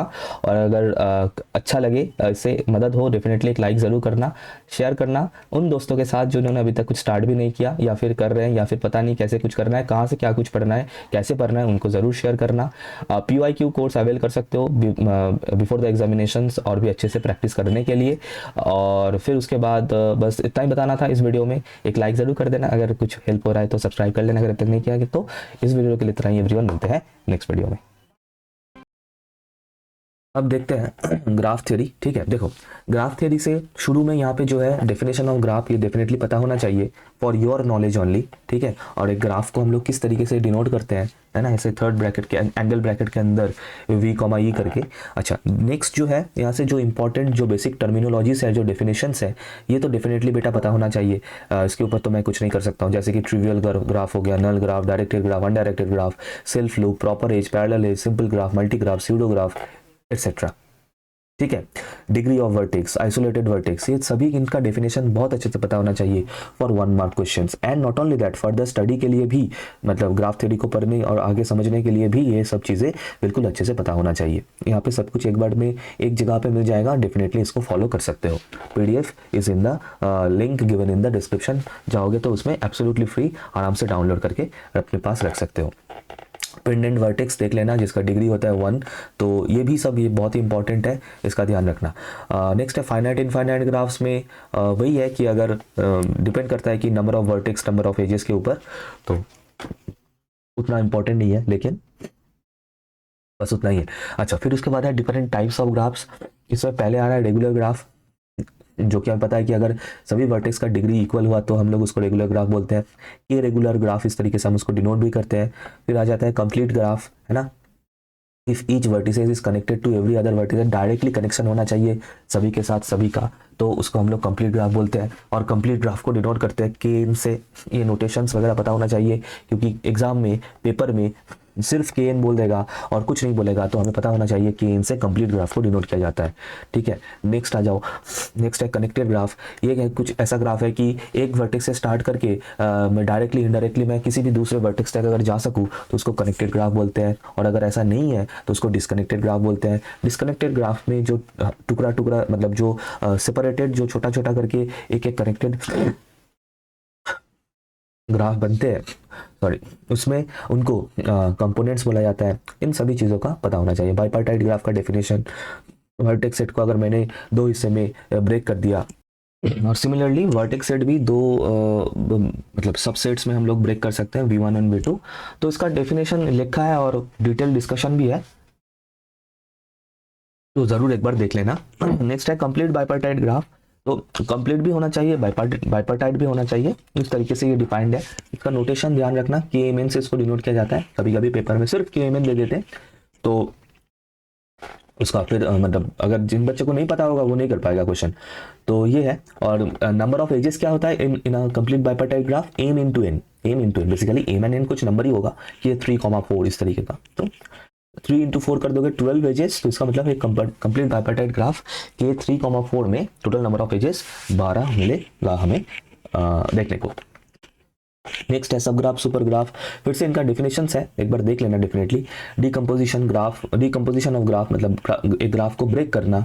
वर्टेक्स डिसजॉइंट, एज डिसजॉइंट, ये मैं नहीं बता रहा हूँ क्योंकि फिर से मतलब ये तो डेफिनेशंस है और मतलब कुछ नोटेशंस है, स्टेटमेंट्स है वगैरह वगैरह, तो ये तो हमें याद होना ही चाहिए। और मैंने इन सभी को एक जगह पे यहाँ पे कर दिया ताकि तुम लोगों को पढ़ने में आसानी हो जाए, और कुछ नहीं। ठीक है, कंप्लीमेंट ऑफ ग्राफ को थोड़ा सा अच्छे से देख लेना एक बार। Deletion of vertex from a graph, ये भी बहुत इंपॉर्टेंट है कि मान लो एक ग्राफ है, उसमें से एक वर्टेक्स को डिलीट कर रहे हो, तो वो वर्टेक्स अपने साथ साथ जितने भी कनेक्टेड एजेस है उनको भी साथ में लेके जाता है। तो एक बहुत बढ़िया एक कंसेप्ट यहाँ पे फॉर्म होता है, तो जो हमें पता होना चाहिए। नेक्स्ट है हैंडशेकिंग थ्योरम। ठीक है, ये बहुत ज़्यादा एक इंपॉर्टेंट थ्योरम है क्वेश्चन सॉल्व करने में, दूसरे थ्योरम्स को प्रूव करने में ये मदद करता है हैंडशेकिंग थ्योरम। इसका स्टेटमेंट याद रखना, that is sum of the degree of all the vertices in a graph is equal to the 2 into number of edges, 2 into number of edges. ठीक है, okay. Next fundamental number of graph. कुछ fundamental numbers है graph के जो हमें पता होना चाहिए, उनके बीच में रिलेशंस पता होना चाहिए।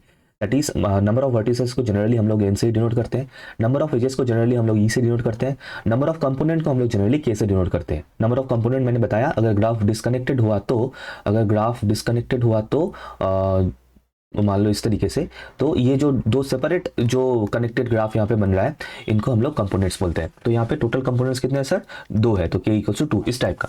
तो नंबर अगर ये हो गया, then these are called the fundamental number of g and these 3 numbers of independent. Definitely एक कोई भी वर्टेक्स में कितना, सॉरी कोई भी ग्राफ में कितने नंबर ऑफ एजेस होगा वो वर्टेक्स के नंबर के ऊपर डिपेंड नहीं करेगा, या फिर कितना कंपोनेंट होगा, वो पूरा सब कुछ इंडिपेंडेंट है, ये ध्यान रखना। दूसरा, इनमें कुछ रिलेशंस बनता है, that is n must be greater than equals to k।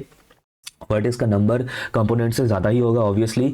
E must be greater than equals to n minus K. बहुत ज़्यादा इंपॉर्टेंट रिजल्ट्स है, ये बहुत क्वेश्चन सॉल्व करने में मदद करता है जो ग्राफ थ्योरी का मैं। अच्छा, यहाँ पे एक और पॉइंट बता दूँ, डिस्क्रिप्शन में ज़रूर चेकआउट करना जो इंपॉर्टेंट रिसेंट प्रैक्टिस सेशंस है, एंड जो बहुत ज़्यादा उनमें इंपॉर्टेंट क्वेश्चन है जिनको हमें देख के जाना ही है बिफोर द एग्जामिनेशंस, उनको भी मैं उनका लिंक मैं डाल दूंगा डिस्क्रिप्शन में, क्लिक करके एक बार उन क्वेश्चन को सॉल्व करने का। ये ग्राफ थ्योरी से एक बहुत प्यारा एक प्रैक्टिस सेशन मैंने करवाया है रिसेंट टाइम में, उसका भी लिंक मिल जाएगा जहाँ पे इन रिजल्ट्स को यूज़ करके क्वेश्चन सॉल्व करने को देखने को मिलेगा तुम लोगों को। और बेटा मैं रिक्वेस्ट करूंगा, अगर कोई बच्चा इस वीडियो का थोड़ा टाइम स्टैम्प कर देगा मॉड्यूल वाइज तो बहुत हेल्प हो जाएंगे, एंड मैं उस कमेंट को मैं पिन भी कर दूंगा एंड वो डिस्क्रिप्शन में ऐड भी कर दूंगा ताकि बाकी बच्चों को भी देखने में मदद हो जाए। नेक्स्ट है n माइनस के, that is called the rank of graph g, इसको याद रखना। And e minus n plus के, इसको याद रखना, this is called the nullity of graph g। तो अगर पूछा जाए तो हमें ये पता होना चाहिए। नेक्स्ट ट्रेवर्सल्स में डिफरेंट टाइप्स ऑफ ट्रेवर्सल्स हमें देखने को मिल जाता है। वॉक हो गया, पाथ हो गया, ट्रेल हो गया, साइकिल हो गया, एटसेट्रा। तो सभी का डेफिनेशंस यहाँ पे मेंशन्ड है। एक बार अच्छे से डिफरेंशिएट करते हुए पढ़ना। जो डेडिकेटेड वीडियो है उसमें भी बहुत डिटेल में मैंने बताया with examples and all, definitely उसमें से एक बार चेकआउट कर लेना। अच्छा, इनके बीच में जो रिलेशन है, वो भी मैंने बताया है कि वाक दो टाइप का हो सकता है, क्लोज्ड या फिर ओपन।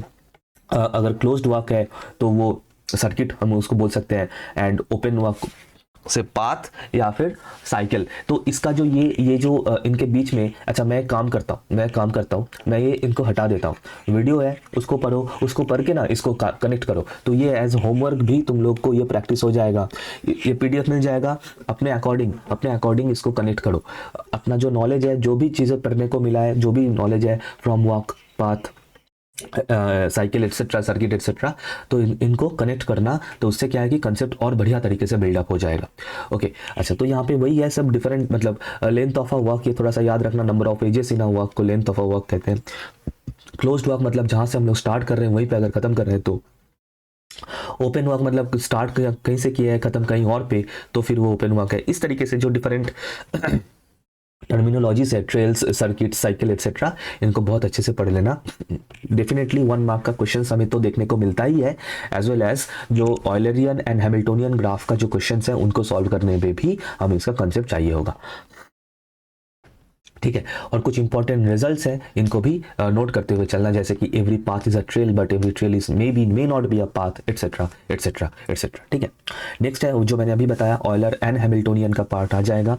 तो 3 चीज़ें हमें ध्यान रखना है, ऑयलरियन लाइन या फिर Euler line, whatever, Eulerian circuit and Euler graph और Eulerian graph. Definition, example, everything, definitions and example. Dedicated lecture है, डेफिनेटली चेकआउट करना, और भी अच्छे से कंसेप्ट जो है वो क्लियर हो गए। Same goes for Hamiltonian path, Hamiltonian circuit and Hamiltonian graph. Examples and मतलब जो डायग्राम, डेफिनेशंस एंड एग्जांपल्स दोनों ही चाहिए मुझे, प्रॉपरली चाहिए। ठीक है, ओके।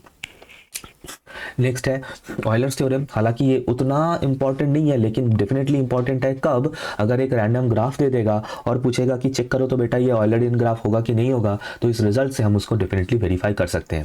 ऐसे ही एक ग्राफ दे देगा, हैमिल्टनियन होगा कि नहीं होगा, वो वेरीफाई करने के लिए कुछ इंपॉर्टेंट थ्योरम्स का स्टेटमेंट मैंने यहाँ पे तुम लोगों को रेडी करके दिया है, तो डेफिनेटली चेकआउट करना, जिनकी मदद से चेक कर सकते हो। एक बहुत डिफिकल्ट सा भी अगर ग्राफ होगा तो इनकी मदद से हम लोग चेकआउट कर सकते हैं कि वो ऑयलरियन होगा, हैमिल्टनियन होगा या नहीं होगा। ठीक है, नेक्स्ट है cyclic graph, cycle graph and cyclic graph. इनका भी डेफिनेशंस है, पढ़ सकते हो, उतना इंपॉर्टेंट नहीं है, उतना ज़्यादा इंपॉर्टेंट नहीं है, एक बार जस्ट देख सकते हो, अगर नहीं भी तो भी कोई दिक्कत नहीं है। नेक्स्ट है डिस्टेंस बिटवीन 2 वर्टिसेस। ये इंपॉर्टेंट है क्योंकि ये आगे का जो भी हम लोग का जो एल्गोरिदम्स है, जहाँ पे हम लोग मिनिमम डिस्टेंस वगैरह निकालते हैं, तो उनमें ये कंसेप्ट यूज़ होता है। डायमीटर ऑफ अ ग्राफ का डेफिनेशन बहुत ही ज़्यादा इंपॉर्टेंट है, पढ़ लेना एक बार अच्छे से। नेक्स्ट है DI ग्राफ। बेटा ये मुझे कमेंट में देखने को मिला कि सर कभी आप DI ग्राफ को डायरेक्टेड ग्राफ बोल रहे हो, कभी DI ग्राफ को डिस्कनेक्टेड ग्राफ बोल रहे हो। अब मुझे डिफरेंट बुक्स पे अगर ऐसा देखने को मुझे मिलता है तो मैं क्या करूं बताओ, लेकिन मैं यहाँ पे ये चीज़ क्लियर कर दूं, इन 90% of cases mostly DI graph मतलब डायरेक्टेड ग्राफ को ही बोला जाता है। डिस्कनेक्टेड ग्राफ अगर होगा तो वो अलग से मेंशन रहेगा, दिस आर डिस्कनेक्टेड ग्राफ करके। ठीक है, अच्छा डायरेक्टेड ग्राफ मतलब अगर सभी एजेस के ऊपर ऐसे कोई डायरेक्शंस अगर रहेगा, तो मान लो कोई पर्टिकुलर वर्टेक्स से कोई पर्टिकुलर वर्टेक्स पे जा रहा है कोई एज, तो ऐसे with direction, so that will be called as a directed graph, and ये सभी को पता है। डायरेक्टेड ग्राफ को लेके कुछ इंपॉर्टेंट रिजल्ट्स है यहाँ पे, डेफिनेटली एक बार अच्छे से गो थ्रू करना इसको। Initial vertex, terminal vertex, everything. Out degree, in degree से क्वेश्चंस कभी कभार देखने को मिल जाता है कि एक ग्राफ दे देगा डायरेक्टेड और हमें उसका कोई पर्टिकुलर सॉरी वर्टेक्स का इन डिग्री, आउट डिग्री वगैरह पूछ लेगा, तो हमें ये मतलब थोड़ा सा पता होना चाहिए। नेक्स्ट है इंसिडेंस मैट्रिक्स, बहुत ज़्यादा इंपॉर्टेंट है, बहुत ही ज़्यादा इंपॉर्टेंट है इंसिडेंस मैट्रिक्स। क्वेश्चन कैसे देखने को मिलता है यहाँ से, 5 मार्क्स क्वेश्चन, एक मैट्रिक्स, एक ग्राफ दे देगा, उससे हमें बीच में चाय पीना भी ज़रूरी है उससे हमें उसका कॉरेस्पॉन्डिंग मैट्रिक्स बनाना आना चाहिए, या फिर मैट्रिक्स दे देगा, इंसिडेंस मैट्रिक्स दे देगा, उससे कॉरेस्पॉन्डिंग ग्राफ बनाना आना चाहिए। तो इंसिडेंस मैट्रिक्स में अगर वो नॉन डायरेक्टेड हुआ, तो फिर से बता रहा हूँ, अगर नॉन डायरेक्टेड हुआ तो इंसिडेंस मैट्रिक्स में केवल 2 ही एलिमेंट हमें देखने को मिलता है, आइदर 1 और 0। ठीक है, नेक्स्ट अगर यहाँ पे कुछ ऑब्जर्वेशन है, elements of an incidence matrix are either 0 और 1, जो अभी मैंने बताया, और कुछ इंपॉर्टेंट ऑब्जर्वेशन है, एक जगह पे मैंने इसको कर दिया है, डेफिनेटली गो थ्रू कर लेना। हालांकि डेडिकेटेड लेक्चर है, उसको भी जरूर एक बार देखना, ताकि कंसेप्ट और भी बढ़िया तरीके से क्लियर हो जाएगा। ठीक है, नेक्स्ट है इंसिडेंट, अभी जो बताया वो था नॉन डायरेक्टेड ग्राफ के लिए ऊपर जो था केवल 0 एंड 1 ही हमें देखने को मिलता है मैट्रिक्स में एज एलिमेंट्स, और अगर डायरेक्टेड ग्राफ हो गया तो उसका जो कॉरस्पॉन्डिंग इंसिडेंस मैट्रिक्स होगा उसमें हमें 3 एलिमेंट्स देखने को मिल सकता है, 1 -1 एंड 0। ये कैसे होगा, वही मतलब डायरेक्शन के ऊपर डिपेंड करके, अगर वी आई एक इनिशियल वर्टेक्स है मतलब जहाँ से एज निकल रहा है तो फिर +1 डालना है, अगर वी आई एक टर्मिनल वर्टेक्स है मतलब एज आके उस वर्टेक्स पे मीट हो रहा है उस पर आके मिल रहा है तो -1 होगा, और अगर कनेक्टेड नहीं है इंसिडेंट नहीं है तो फिर 0 होगा। इस टाइप का लॉजिक फॉलो करना होता है। नेक्स्ट है incidence matrix of disconnected graph. ये बहुत बढ़िया तरीके का चीज़ है, हालांकि यहाँ पे DI ग्राफ मैं हटा देता हूँ ताकि कंफ्यूजन ना हो। तो डिस्कनेक्टेड ग्राफ में क्या होता है कि जो मैट्रिक्स देखने को मिलता है वो कुछ इस तरीके से देखने को ब्लॉक में देखने को मिलता है। मतलब मान लो एक ऐसा कुछ ग्राफ है और मान लो एक ऐसा ग्राफ है, तो ये तो एक डिस्कनेक्टेड ग्राफ है ना, मतलब एज ए होल ये दोनों कंपोनेंट है, ठीक है, लेकिन एज ए होल ये जो ग्राफ है ये डिस्कनेक्टेड ग्राफ है। क्यों डिस्कनेक्टेड है, क्योंकि इस वर्टेक्स से मैं इस वर्टेक्स तक जा ही नहीं पाऊंगा, बीच में कोई कनेक्शन ही नहीं है, तो एज ए होल ये एक डिस्कनेक्टेड ग्राफ है। तो इसको अगर इसका हमें इंसिडेंस मैट्रिक्स बनाना हो तो वो एज ए ब्लॉक बनाना होता है। मतलब इसका जो इंसिडेंस मैट्रिक्स होगा तो मान लो इस पोर्शन में जो मैट्रिक्स रहेगा उसमें इसका कॉरेस्पॉन्डिंग इंसिडेंस मैट्रिक्स बनेगा, इस पोर्शन में जो मैट्रिक्स मिलेगा उसका इसका कॉरेस्पॉन्डिंग मैट्रिक्स मिलेगा, बाकी यहाँ पे सभी एलिमेंट्स जो है वो 0 हो जाएगा, बाकी सभी एलिमेंट्स जो है वो 0 हो जाएगा, इस टाइप से, ठीक है। डिटेल में देख सकते हो, वीडियो बना हुआ है उसमें और भी अच्छे से क्लियर हो जाएगा। नेक्स्ट है रैंक ऑफ इंसिडेंस मैट्रिक्स, तो दैट इज एक्चुअली n-1, तो इसको भी जरूर याद रखना। नेक्स्ट है एडजेसेंसी मैट्रिक्स, सेम लॉजिक है, 1 एंड 0 इनका एलिमेंट्स होगा, एंड वही डिटेल में यहाँ पे सब कुछ लिखा हुआ है, ज़्यादा मैं इसको नहीं बताऊंगा क्योंकि ऑलरेडी वीडियो बना हुआ है, डिटेल में ही बना हुआ है, सो एक बार ज़रूर देख लेना। नेक्स्ट है आइसोमॉर्फिक ग्राफ, बहुत ही ज़्यादा इंपॉर्टेंट है। 2 ग्राफ क्वेश्चन में देके पूछ लेगा कि बेटा आइसोमॉर्फिक होगा कि नहीं होगा, जल्दी से बताओ। तो उसको करने के लिए कुछ स्टेप्स है जो मैं फॉलो करता हूँ टू सॉल्व एनी क्वेश्चन, जो वीडियो में भी है, डेफिनेटली चेकआउट करना। तो पहले तो देख लो कि दोनों में ही number of vertex and number of edges equal है कि नहीं। देन उसके बाद जो मतलब डिग्री सीक्वेंस है वो चेक कर लो। मतलब अगर एक ग्राफ में अगर G1 में 2 डिग्री का अगर मुझे 3 वर्टेक्स मिल रहा है तो G1 ग्राफ में, तो G2 ग्राफ में भी मुझे 2 डिग्री का एग्जैक्टली 3 वर्टेक्स ही मिलना चाहिए। इस तरीके से डिग्री सीक्वेंस को क्लियर कर लो। साइकिल वगैरह चेक कर लो अगर उसमें मिल रहा है तो, एंड देन उसके बाद जो वर्टेक्स का जो मैपिंग है वो बहुत ज़रूरी है, वो दिखाना, वो भी एक बार ज़रूर चेक कर लो कि मतलब G1 में जो V1 वर्टेक्स है उसके साथ G2 का A1 वर्टेक्स मैप हो रहा है या फिर A वर्टेक्स मैप हो रहा है, इस तरीके से G2 का जो V2 वर्टेक्स है उसके साथ G2 मैप का B वर्टेक्स मैप हो रहा है, इस तरीके से मैपिंग कर लो।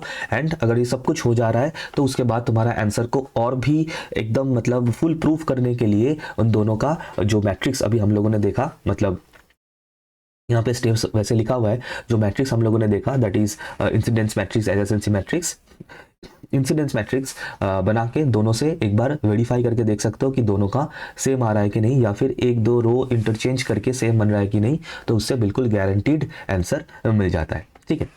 और कुछ नहीं, बस इतना काफ़ी है। यहाँ पे जो स्टेप्स अभी मैंने बताया उन स्टेप्स को यहाँ पे मैंने लिख दिया है, तो इन स्टेप्स को एक के बाद एक फॉलो करके डेफिनेटली कर सकते हो, कोई दिक्कत नहीं होगा।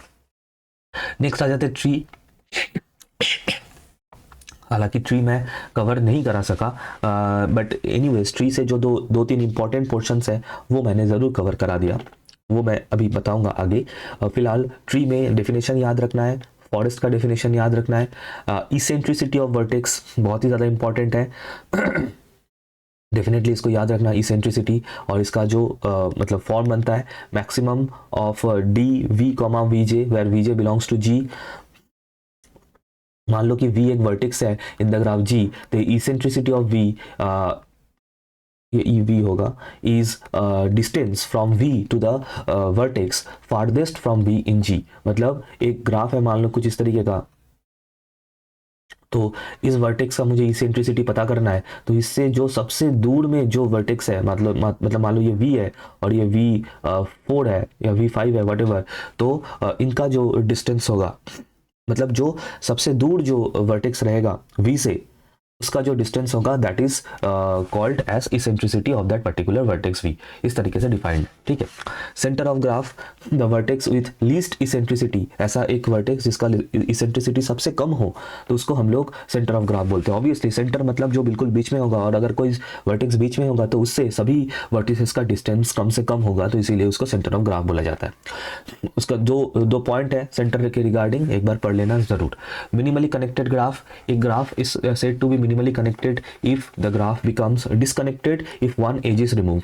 मतलब ऐसा नाजुक ग्राफ है, ऐसा नाजुक ग्राफ है, कुछ इस तरीके का मान लो, कुछ इस तरीके का एक नाजुक ग्राफ है, अगर इस ग्राफ में से मैं एक वर्टेक्स को हटा एक एज को हटा दूं तो वो डिस्कनेक्टेड हो जाएगा। मान लो अगर मैं इस एज को हटा देता हूं इस ग्राफ से तो ये डिस्कनेक्टेड हो जाएगा, राइट। तो इस तरीके का ग्राफ को मिनिमली कनेक्टेड ग्राफ बोला जाता है। बहुत ही ज़्यादा इंपॉर्टेंट है, जो कि नेक्स्ट सेमिस्टर में तुम लोग समझोगे ये कितना इंपॉर्टेंट है। तो उसके रिगार्डिंग कुछ नोट्स है, देख लेना एक बार स्टेटमेंट। नेक्स्ट है बाइनरी ट्री, एक ऐसा tree in which exactly one vertex of degree 2, उसमें एग्जैक्टली एक वर्टेक्स मुझे डिग्री 2 का मिलेगा, बाकी सभी वर्टेक्स आइदर डिग्री 3 का मिलेगा या फिर डिग्री 1 का मिलेगा। इसको हम लोग बाइनरी ट्री बोलते हैं। डेफिनेशन काफ़ी इंपॉर्टेंट है बाइनरी ट्री का, और उससे रिलेटेड 2-3 रिजल्ट्स है, ये हमें याद रखना है, ओके। नेक्स्ट है स्पैनिंग ट्री, इंपॉर्टेंट है। स्पैनिंग ट्री का डेफिनेशन देख लेना, समझ जाओगे, कोई दिक्कत नहीं होगा इसमें। और स्पैनिंग ट्री निकालना भी आना चाहिए, उसके लिए कुछ एल्गोरिदम्स है वो हमें पता होना चाहिए। जैसे एक हो गया BFS, है ना, BFS का यहाँ पे स्टेप्स मैंने लिख दिया है। एक आधा क्वेश्चंस देख लोगे कोई भी स्टैंडर्ड बुक से तो आराम से क्लियर हो जाएगा। हालांकि यहाँ पे जो स्टेप्स है BFS निकालने का वो भी मैंने यहाँ पे for construction of a spanning tree, BFS मतलब जो एल्गोरिदम है उनका स्टेप्स मैंने इसका यहाँ पे मेंशन कर दिया है। Next finding all spanning tree in a graph, मतलब इसमें पहले तो अच्छा वेटेड, इसमें मैं आ रहा हूँ लेकिन उसके पहले वेट पता होना चाहिए। देखना जो प्रिम्स एंड क्रूस्कल्स एल्गोरिदम है, जो कि मेरा ऑलरेडी डेडिकेटेड वीडियो अपलोडेड है दोनों एल्गोरिदम से ही, प्रिम्स एंड क्रूस्कल से ही, दोनों में देखना कि जो ग्राफ मिलेगा उसमें वर्टेक्स के साथ साथ उसके साइड में एक नंबर देखने को मिलेगा, कुछ इस तरीके का। मान लो यहाँ पे 6 है, यहाँ पे 5 है, 4 है, ऐसा कुछ भी, तो इनको वेट्स बोला जाता है। So these are called weights and this type of graphs are called weighted graph, ठीक है। तो क्रूस्कल्स एंड प्रिम्स एल्गोरिथम से हम लोग मिनिमल स्पैनिंग ट्री हम लोग फाइंड करते हैं, जो कि बहुत इंपॉर्टेंट है, पेपर के लिए भी इंपॉर्टेंट है। और ये तुम लोगों को शायद डेटा स्ट्रक्चर DSA में भी देखने को मिलता है, प्रिम्स एंड क्रूस्कल्स एल्गोरिथम। तो और यहाँ पे मैंने लिख दिया है, हालांकि प्रिम्स एंड एल्गोरिथम ऐसे यहाँ पे पढ़ के समझ में नहीं आएगा जब तक 1-2 क्वेश्चन नहीं बनाओगे फ्रॉम बोथ द एल्गोरिदम्स। तो इसके लिए डेडिकेटेड लेक्चर जरूर देख लेना एक बार, क्योंकि उसमें मैंने डिटेल में डिस्कस किया है कि कैसे प्रिम्स एंड क्रूस्कल्स को यूज करके हम लोग मिनिमल स्पैनिंग ट्री निकाल सकते हैं। और क्वेश्चन में एल्गोरिदम मेंशन रहेगा कि ये प्रिम्स करके निकालो, ये क्रूस्कल्स करके निकालो, and accordingly we have to react, ठीक है। अब एडिशनल एक चीज़ यहाँ पे मैंने डाल दिया है तुम लोगों के लिए, that is theorems. Graph theory से जो भी इंपॉर्टेंट 10-12 थ्योरम्स है, जो कि हमें जिनका प्रूफ्स हमें बिल्कुल जुबानी याद होना चाहिए एकदम प्रॉपर तरीके से, उन थ्योरम्स का यहाँ पे स्टेटमेंट मैंने एक जगह पे कर दिया है। कोई भी स्टैंडर्ड बुक उठा लो, कहीं से भी ये मिल जाएगा। हालांकि इनका हैंड रिटन नोट्स भी मैंने डाल दिया है, वेबसाइट में ही अपलोडेड है। कम्युनिटी पोस्ट में चेक करोगे तो उसमें डिटेल मिल जाएगा, एवरीथिंग, सब कुछ तुम लोग को बिल्कुल स्पून फीडिंग की तरह मैं प्रोवाइड कर रहा हूँ। सिर्फ एक लाइक करना और सब्सक्राइब कर लेना अगर अभी तक नहीं किया है तो, और बहुत अच्छे से पेपर लिखना, बहुत कॉन्फिडेंस के साथ, कोई पैनिक नहीं होना है। सब कुछ पढ़ा है तुम लोगों ने, बहुत अच्छे से पढ़ा है, जितना हो सकता है लास्ट मोमेंट में जो भी तुम लोग का स्ट्रेंथ है उनके ऊपर फोकस करो। सभी मॉड्यूल से क्वेश्चन रहेगा, कोई मतलब बहुत अच्छा पेपर होगा। मैं आशा करता हूँ, होप करता हूँ कि अच्छा पेपर हो एंड सभी मॉड्यूल से क्वेश्चन हो, तो अपने स्ट्रेंथ के अकॉर्डिंग आंसर करना, ठीक है। तो इस वीडियो के लिए मैं इतना ही रख रहा हूँ। आई होप ये लास्ट मोमेंट रिवीजन तुम लोग को मदद करेगा फॉर्मूला रिवाइज करने में। और अगर ऐसा हो रहा है तो एक लाइक ज़रूर करना, शेयर करना among your friends and subscribe कर लेना अगर अभी तक नहीं किया है तो। सो थैंक यू एवरीवन, मिलते हैं नेक्स्ट वीडियो में।